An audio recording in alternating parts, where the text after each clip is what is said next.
The WNBA Finals were set to be a spectacle.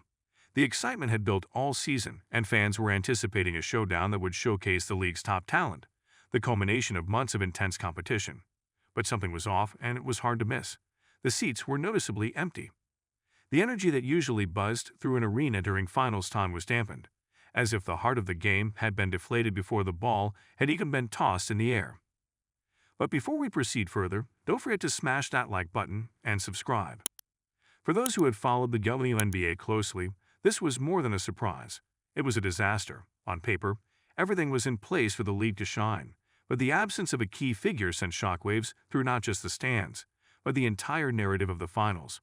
Caitlin Clark, the college phenom who had captivated basketball fans with her electrifying style of play, wasn't part of the equation this time around. And that absence was felt deeply. It wasn't just that she wasn't on the court. After all, she was still in college, but her magnetic presence had drawn so much attention to the women's game that her not being involved in any capacity left a noticeable void. Fans who had flocked to see her signature step-back threes and fearless drives were left wondering why they should tune in. Some had expected that even without her, the WNBA Finals would hold its own. But the harsh reality was that Clark's absence affected the allure of the entire event. The seats weren't just empty because of bad scheduling or poor marketing. They were empty because a rising star wasn't shining where people wanted her to. What made it more frustrating for the WNBA was that they had worked hard to build this season's narrative. The finals featured teams with incredible talent, rosters stacked with all-stars and seasoned veterans. But that wasn't enough. Caitlin Clark had changed the landscape of women's basketball, and suddenly her presence, or lack thereof, mattered far more than anyone had anticipated. The league was now experiencing something it hadn't foreseen. A finals that felt like a letdown, because the brightest star in the women's game wasn't in the building. There was an air of disbelief. The WNBA had done everything it could to promote the finals, showcasing highlights of the best players in the league, pushing storylines, and even getting the games on prime television slots. But without Clark's face plastered everywhere, without her name trending on social media, the buzz wasn't there. It was like having a grand feast but missing the main course. No matter how great the sides were, people weren't satisfied. The timing of it all couldn't have been worse. Caitlin Clark's run in college basketball had captivated the country. Her performances in the NCAA tournament were the stuff of legend. She had single-handedly brought eyes to women's basketball in a way that hadn't been seen in years. Her ability to take over a game, her fiery competitiveness, and her range from the three-point line had earned her a legion of fans who followed her every move. Her leaving the college stage, even temporarily, seemed unthinkable. So when the WNBA Finals rolled around, and she wasn't even in the conversation, it felt like the league was missing its biggest draw. Of course, it wasn't Clark's fault. She was still in college, and the timing simply didn't line up for her to jump to the pros just yet. But her impact was undeniable. The hype she brought to the women's game was something the WNBA had longed for. The finals, which should have been the grand stage for the league's established stars, now felt incomplete without her. Fans didn't just want to see great basketball. They wanted to see the player who had been the talk of every sports show for months.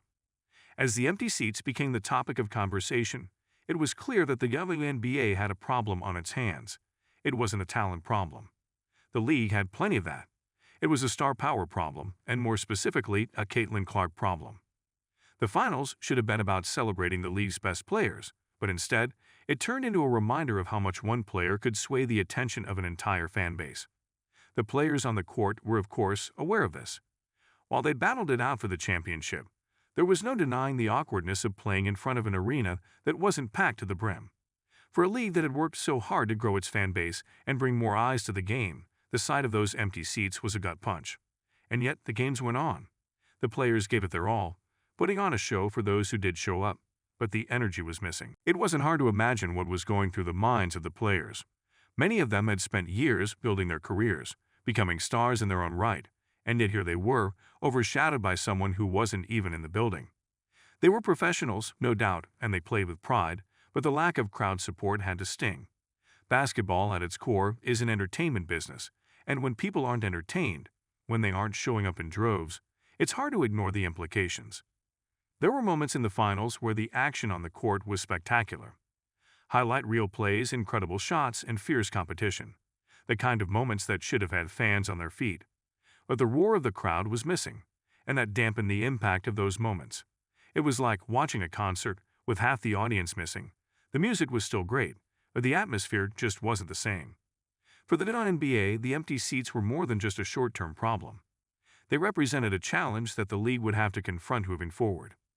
How do you keep fans engaged when the star they've fallen in love with isn't part of the show? How do you build excitement around the players you do have when they're constantly being compared to someone who isn't even in the league yet? The answer wasn't clear, and that's what made the situation even more frustrating. The WNBA had always prided itself on its deep talent pool and competitive balance, but in the world of professional sports, sometimes that isn't enough. Sometimes you need a star to draw people in, to give casual fans a reason to care, and right now, Caitlin Clark was that star. Without her, the finals felt like they were missing a key ingredient. There's a certain irony to it all. The WNBA, a league that had fought so hard for recognition and respect, was now grappling with the fact that its biggest attraction wasn't even part of the league yet. It was a strange and somewhat cruel twist of fate. The players who had given their all season long, the ones who had earned their place in the finals, were being overshadowed by someone who wasn't even there. As the empty seats stared back at the cameras, the WNBA Finals continued to play out, a curious mixture of talent on the floor and missed opportunities in the stands. With every dribble, pass, and shot, the energy seemed to fall flat. It was as if the silence in the arena was louder than the action on the court. The absence of fans, especially during such a high-stakes event, sent a ripple through the league, raising uncomfortable questions. How could this have happened? Why weren't the arenas packed? And perhaps most importantly, what would this mean for the future of the WNBA? It wasn't just the players who felt the sting of those empty seats. Coaches, league officials, and even broadcasters were caught off guard. The finals were supposed to be the WNBA's showcase event, a time to highlight the immense skill and passion of the athletes who had fought all season to be there. Yet, instead of being a celebration, it was quickly becoming a wake-up call for everyone involved. The empty seats weren't just a sign of bad luck or poor timing. They were a reflection of the league's deeper challenges. The root of the issue, of course, was complex. The WNBA had grown over the years, making strides in expanding its fan base, increasing media coverage, and attracting some of the best basketball players in the world. But it was still fighting for visibility in a crowded sports market, especially during a time of year when football, baseball, and even international soccer could dominate the headlines. That fight for attention had only intensified in recent years, as the competition for entertainment dollars and eyeballs grew fiercer with each passing season. On top of that, the WNBA was still wrestling with its identity.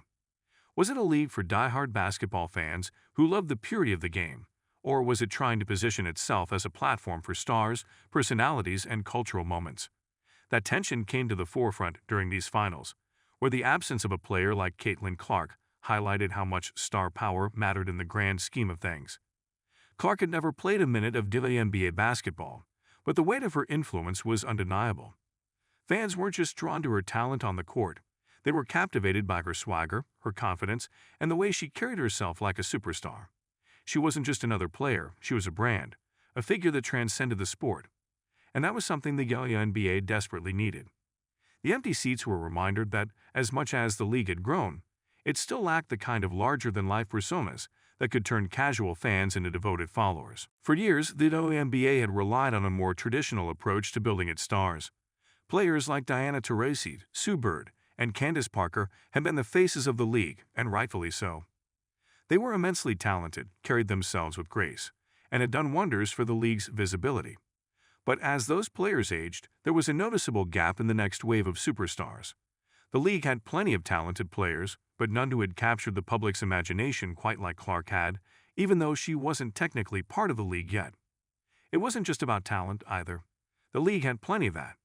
Players like Breanna Stewart, Aja Wilson, and Sabrina Ionescu were incredible athletes, capable of doing things on the court that most people could only dream of. But there was something about Clark's style that had grabbed hold of the collective sports consciousness. She played with a fearlessness that was magnetic, and that had drawn in fans who might not have paid attention to women's basketball otherwise. Her ability to command attention was something the WNBA was sorely missing. As the finals continued, it became clear that the league needed to rethink its approach. It wasn't just about promoting the games themselves. It was about creating moments that would resonate beyond the court. The WNBA had always been about substance, about showcasing the best basketball the sport had to offer. But in a world where entertainment was king, that wasn't enough. The league needed to create storylines that would hook fans, get them invested in the players and teams beyond just the game itself. In the days following the finals, the conversations among league executives, marketing teams, and even the players themselves took on a more urgent tone. The empty seats weren't just an embarrassment. They were a sign that something needed to change. There were ideas being thrown around, some more radical than others. Some suggested that the WNBA needed to take a page out of the NBA's book and start building up rivalries, crafting narratives that would keep fans invested from game to game.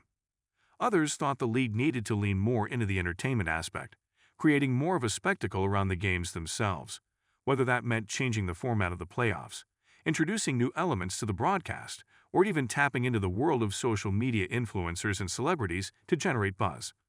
The WNBA had already seen some success in this area. Players like Liz Cambage and Skylar Diggins-Smith had used their social media platforms to build their personal brands, connecting with fans in ways that hadn't been possible in the past. But that approach hadn't yet translated into consistent fan engagement, at least not on the scale that the league needed to fill arenas during the finals. There was also the question of timing. The WNBA season often overlapped with other major sports, which made it difficult to carve out a consistent audience. Fans of basketball had so many options to choose from, especially with the NBA, college basketball, and even international leagues vying for attention. And when it came to playoff time, the competition only intensified. The NFL was in full swing. Major League Baseball was entering its postseason, and college football was in the thick of its season. The WNBA was trying to find its place in a sports landscape that was more crowded than ever. The timing of the finals also had implications for media coverage.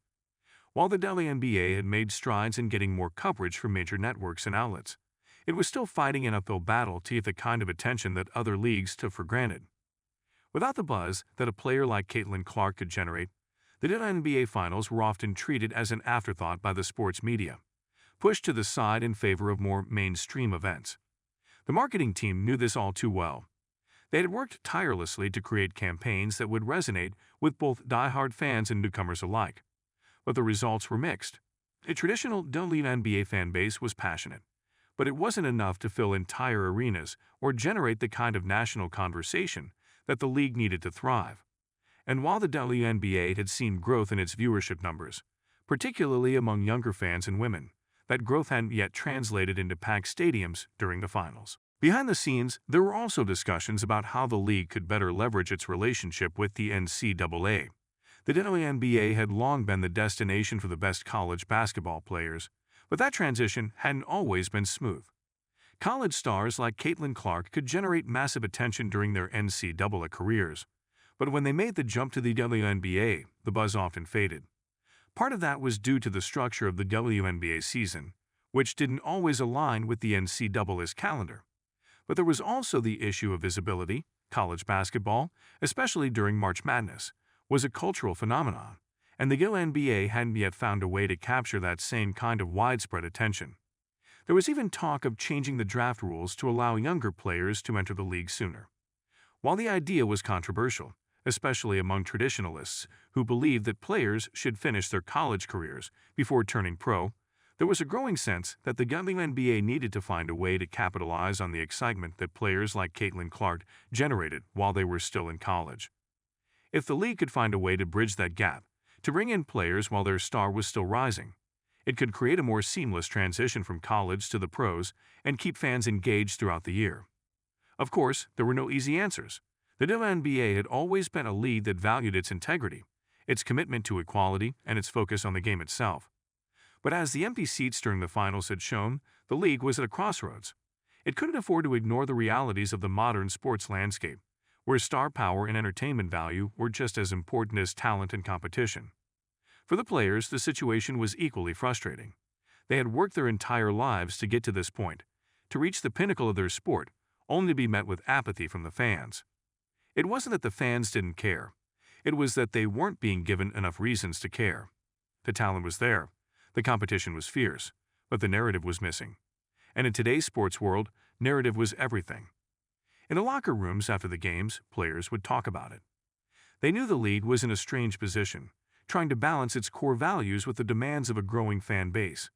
Some players embraced the idea of becoming more like entertainers, of building their personal brands and using social media to connect with fans.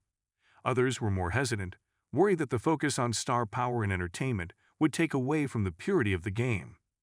The truth was, the WNBA needed both. It needed the substance that had always defined the league, the grit, the skill, the passion.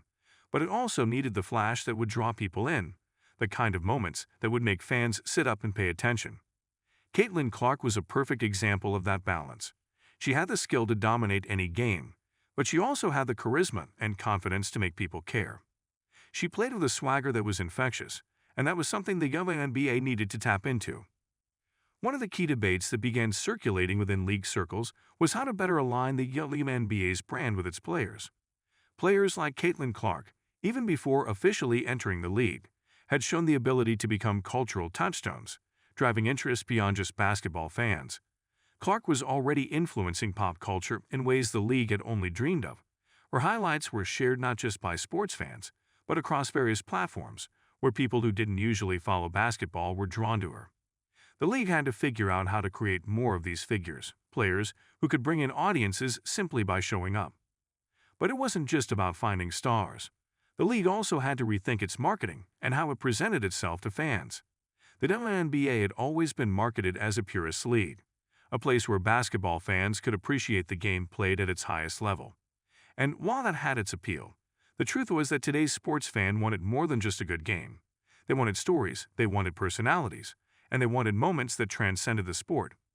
The NBA had mastered this art, turning players like LeBron James and Steph Curry into global icons not just because of their talent, but because of the narratives built around them. The WNBA needed to start thinking in the same way. It wasn't enough to just put talented players on the court. The league needed to create an emotional connection between those players and the fans. That meant tapping into the personalities of its athletes, finding ways to showcase who they were both on and off the court. Fans weren't just drawn to great players, they were drawn to great stories, to players they could root for or against, to athletes who inspired them or sparked debates. The WNBA had to find ways to bring those stories to the forefront.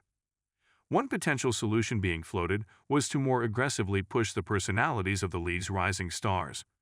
Players like Sabrina Ionescu and Aja Wilson were already well on their way to becoming household names, but the league needed to double down on that effort. It wasn't enough to just highlight their on-court achievements. The WNBA had to find ways to tell their stories in a way that connected with a broader audience.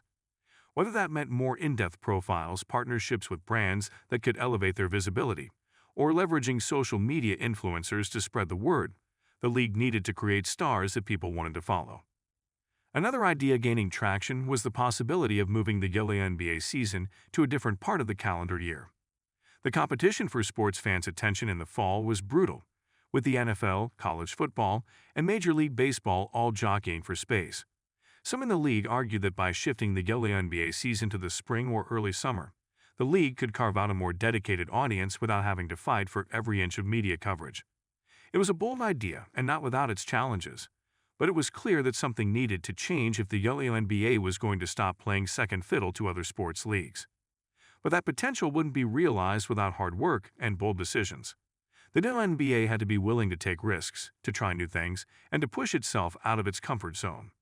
It had to be willing to embrace the idea that, in today's sports world, star power and entertainment were just as important as skill and competition.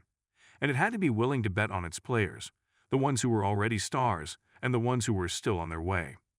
The empty seats at the WNBA Finals were a wake-up call, but they were also an opportunity.